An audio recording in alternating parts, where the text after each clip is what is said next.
Don't get scammed. Don't get scammed. Ooh, ooh, ooh, ooh, ooh, ooh, ooh, ooh. Fuck it. You don't listen. Y'all know how to use YouTube. If you want to subscribe, you subscribe. You want to hear, if you want to, you know, what did they say? I don't know what they be saying. Take two. What's going on, guys? It's MattViolinist here again. And today I'm going to be telling you guys about one of my worst events that I've ever did in my life.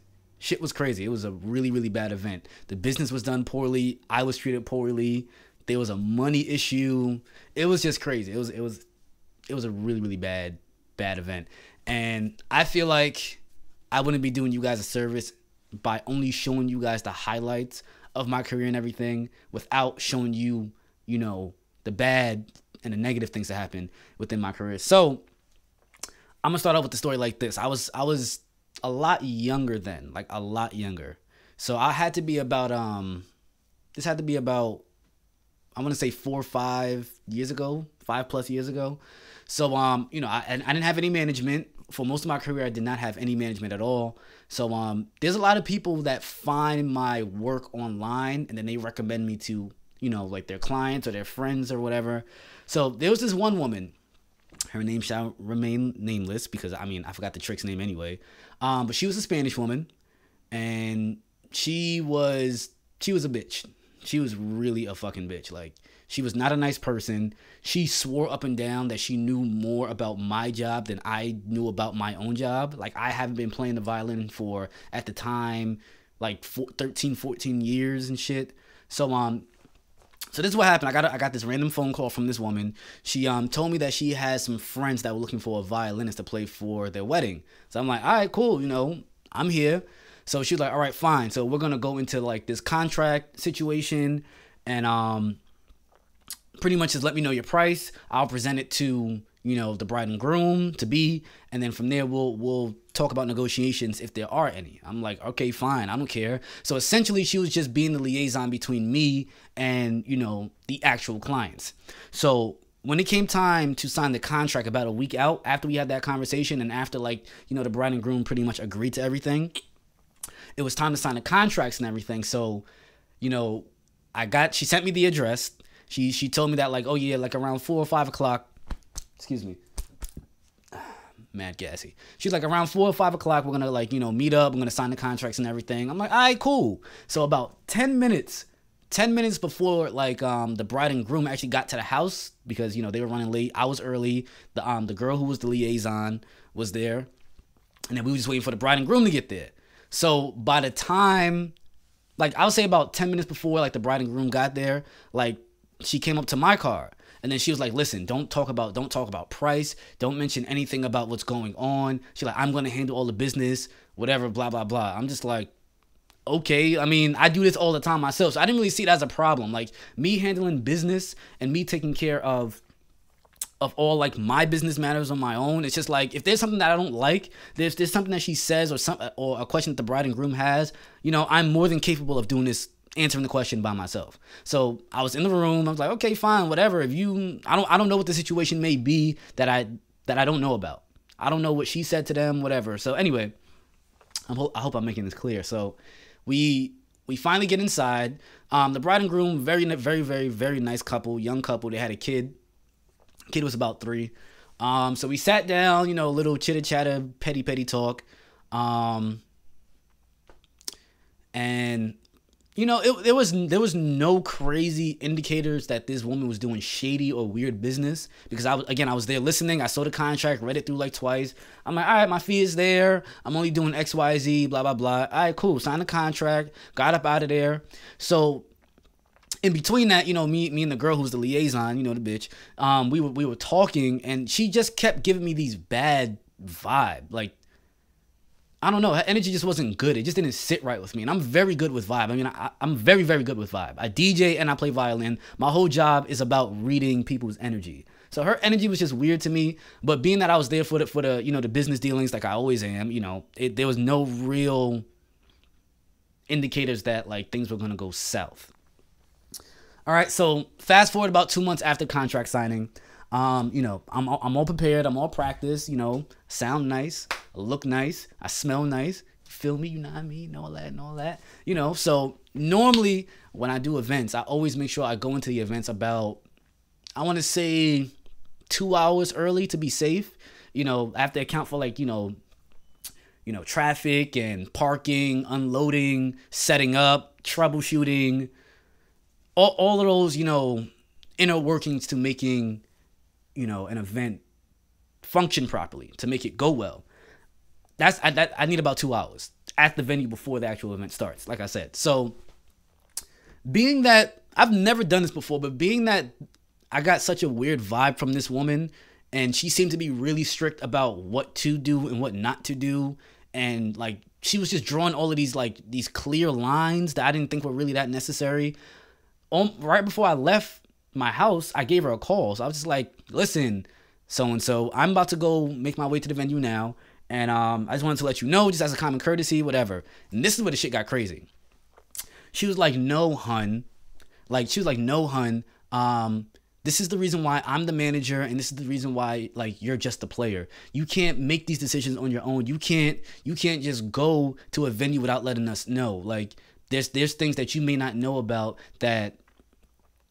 I don't remember what the fuck she said. You know why I don't remember it? Because I was lost at when she said, listen, hun, time out. I don't fucking play that with nobody. You're not calling me hun. My name is fucking Matt. You call me Matt. If I'm calling you by your name, I'm not calling you, hey, shady bitch ass lady that don't know how to do fucking business. I'm not calling you that name. I'm calling you by your government given name that your parents gave you. That's what I'm doing. So I stopped her right there. And that's the thing with me. Like, I'm cool, I'm calm, but the moment you cross the line, I'm gonna check you instantly. Instantly, I'm gonna check you. I'm like, look, listen, time out. This has nothing to do with you. Me getting there early has nothing to do with you, first and foremost. Number two, my name is Matt. You call me Matt. I'm talking into the phone like this. I'm not even listening to what the chick is saying. I'm like, you call me Matt. That's it. I'm like, third of all, like, you're not about to tell me how to do my job. I need the time to set up and to prep. If I don't have the time, chances are this event is not going to go well. So we exchanged out words or whatever, got off the phone. I was fucking pissed. I had to pull over to the 7-Eleven. I don't even like, normally I just be drinking water. I'm like, nah, man, I need something to make me feel good. I was about to buy a cigarette. I don't even smoke cigarettes. That's how stressed I was. That's how annoyed I was.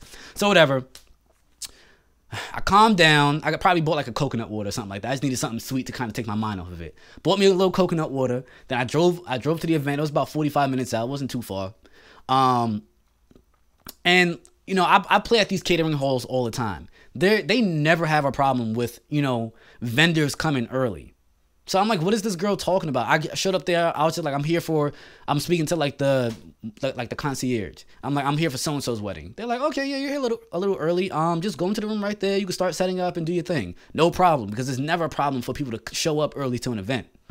Anyway, I set up. I did my little sound check. Everything sounded fine. Everything sounded cool. So mind you, remember, this woman told me that I couldn't be at this event early for logistic reasons, whatever the hell that reason may be. And she showed up late. She was supposed to be there an hour early. She got there about 20 minutes before she was supposed to go on.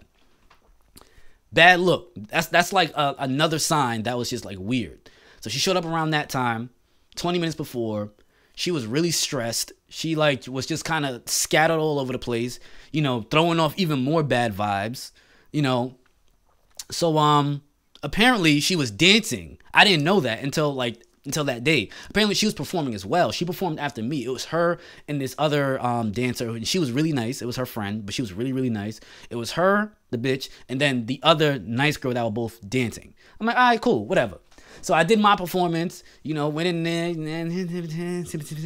you know, killed it, shut it down and all that. Everybody loved it, standing ovation. I got the party started. That's what they wanted me to do. So about 5-10 minutes later, it was this girl's time to like, you know, perform. So within that 5-10 minute span before they went on, I went back upstairs to where we were all like getting ready for the event. And this girl was trying to practice her moves like, but she was like stressed. She didn't know her steps. She wasn't prepared. So I'm just sitting here like, how you about to tell me about my job, but you don't have your shit together? That didn't make any sense to me. That's like the third sign right there. I'm like, no, this girl is off. This girl is different. So, you know, they finally called her down. They called the two dancers down. They went to go dance. And this chick was fucking up every single move. Every move. It looked bad. She looked stressed in her face. She wasn't having fun, and she was messing up everything. So I was just sitting there laughing in my head, son. I'm just like, yo, I don't like people like that. How the hell you, like, again, I'm going to reiterate this shit. How are you going to tell me about my job that I've been doing for years on end, and you barely know how to do your own job? Fall back. Fall all the way back. Take 10 seats. I don't even know what the hell I'm saying right now. Whatever. Anyway. So, you know, performance was over. You know, everybody, you know, the bride and groom, they liked the both of us. You know, even though she was fucking up, you know, they still liked her, which is fine. She didn't do that bad, but it was bad enough for me to notice. And, so yeah, you know, we're packing up and everything, wrapping everything up. And then now it's time to get paid. So it turns out she was the one who was handling all of the, like, the money. Because she was the one that pretty much recommended all the talent that was performing there. The DJ, they had these LED robot guys. They were cool. I was there. And then, you know, her and her friend were dancing. So she's giving out envelopes. Everybody's in one room. She's giving out envelopes like, oh, here's your check, Mr. LED dancing guy. Here's your check, fun friend.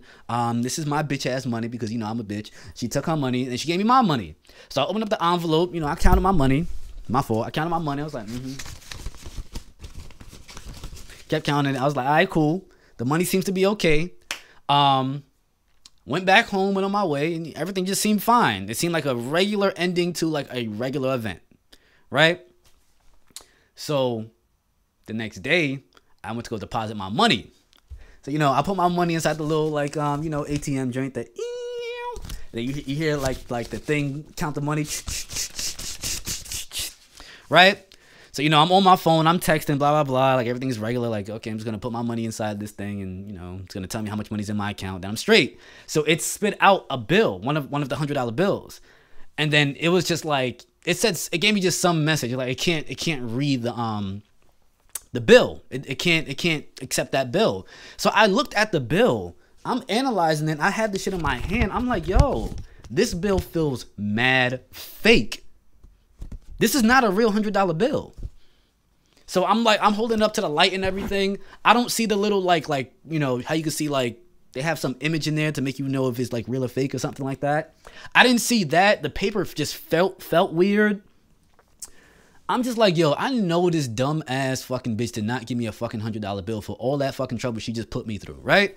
So at the time, my girl, she worked at Chase Bank. So obviously the first person I'm going to talk to is, you know, a person that works in the bank, somebody that deals with physical notes on a regular basis. I didn't even call this girl yet. I didn't say nothing to her yet. So I brought it to Shorty. I told her the situation. I'm just like, yo, please let me know if this bill is fake or real, right? She didn't even have the bill in her hand for more than 2 seconds. She was like, Matt, this bill is fake. She's like, it sounds fake. It feels fake. You know, like it's an older looking bill. So I think that's the way they tried to, like, you know, cycle it. She was like, you know, it's an older bill. You can't see the little face thingy through it. She was like, this shit is fake as hell. And there's no reason why a bill that's this old is that crispy. It looks brand new, like a crisp bill. So if a bill's being cycled for like 30 plus years, there's no reason why it should really be that clean. So I was fucking pissed. I was so mad. I don't like people playing with my money. So I called the girl. I called the bitch, right? I called her, and then I was just like, yo, one of these $100 bills is fake. She's like, how do you know it's fake? I'm like, well, I tried to put it inside the, you know, the ATM. It spit the bill back out. And then my girl also works for Chase Bank, and she told me it's fake. She's a teller. It's fake. And then she was just like, oh, why don't you bring it to your bank and have them analyze it? And then my girl was just like, do not take that bill to the bank. If you take it to the bank, what banks do, if you have a fake note, they confiscate the note so they can destroy it so it's no longer in circulation, which makes plenty sense. But this dumbass girl couldn't seem to grasp that concept. Like, she kept pushing for me to, like, you know, give it to my bank, which is dumb because then I'm going to be out $100. I don't care if it's just $100. I worked for my money. I want all my money, right? So now, like, we're going back and forth. I'm like, yo, I don't really care about your suggestions. Just give me a different $100 bill. That's all I want. That's all I need. I don't need nothing more, nothing less. If you just give me a different $100 bill, we can end the situation right here. It'll be dead in the water, right? So she contacted the bride and groom. Apparently the bride and groom was saying that, oh, we got that right from the bank. Like, you know, the bill is real, blah, blah, blah. And I guess like bride and groom wasn't trying to hear that. And I think after a while, this girl got like tired of dealing with me. So she was just like, matter of fact, how about you bring the bill to me so I can inspect it myself. And if it's real, we'll exchange the money. I'm like, all right, cool. So I gave her the bill. She went in the house. She was just like, yeah, this is not real. So I think she thought that like I'm trying to give her a fake $100 bill. So that way I can like, you know, swap my fake money for her real money. So she gave me the money back. She gave me this nasty ass fucking attitude for no reason. And like, bitch, don't be mad at me because you decided to have a fucking baby mad early and shit, and you can't shake the baby weight, and your dumb ass tried to fucking dance to lose all the damn weight. That ain't my fault, bro. That ain't my fault. Don't give me an attitude. I ain't do nothing wrong here, right? So after that, I wiped my hands clean on her, son. Like we exchanged words and all of that. I'm like, yo, you're mad unprofessional. Like, you don't know what you're talking about. I'm gonna let that ring for a second. You don't know what you're talking about. Like, and then you're treating me like I'm the problem. I didn't ask for a fake $100 bill. I didn't do that. You gave me that, right? After she gave me the money back, I was pissed. So I asked my girl, I'm just like, yo, I'm like, what are we supposed to do with this? I cannot be out $100 of my own money. So she had some friends that worked at Starbucks, and this is some shady shit. I'm not gonna lie, this is some shady shit. She had some friends that worked at Starbucks, right? So she pretty much gave them the bill, and like, you know, there's a heavy, you know, flow and exchange of bills and everything. So essentially what she did, she gave the $100 bill to a friend. The friend swapped the $100 bill for 20s and gave it back to me. And then, you know, end the story. Everybody inside that Starbucks was just like, yeah, this bill is definitely fucking fake as fuck. And but yeah, you know, they're like, Matt, you're lucky that we know your girl, and your girl, you know, good word. But, you know, if anything happens, we'll handle it. People definitely could have lost their job for that. But, I mean, apparently nobody didn't. But, yeah, that's the story. And that's one of my, I'll say top 3. Nah, that's top 5. That's top 5 worst events that I've ever had in my life. So, I'll check you guys later. I'm MattViolinist. Make sure you guys subscribe. Matter of fact, don't get scammed. Don't get scammed. Ooh, ooh, ooh, ooh, ooh, ooh, ooh, ooh.